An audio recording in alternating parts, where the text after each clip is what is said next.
Handang-handa nang muling umibig ang kapamilya actress na si Catherine Bernardo, kung sakaling dumating ang lalaking muling magpapatibok ng kanyang puso.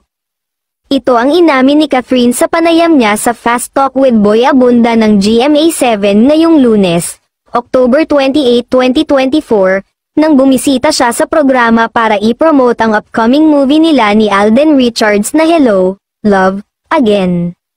Diretsahang tanong sa kanya ng host na si Boy Abunda, "Catherine, yes or no? Are you ready to fall in love again?" Mabilis na sagot sa kanya ni Catherine, "Yes," diin pa niya, "Kahapon pa, ready na, yes." Bukod sa kahandaan niyang muling umibig, nausisa rin ni Boy kay Catherine ang kontrobersyal na hiwalayan nila ng dating nobyo na si Daniel Padilla. Noong November 30, 2023, sa pamamagitan ng magkahiwalay na statement, kinumpirma ni Catherine at Daniel na nagwakas na ang 11 taon nilang relasyon. Sinabi ng aktres na marami siyang natutunan at nadiskubre sa kanyang sarili dahil sa breakup nila ni Daniel.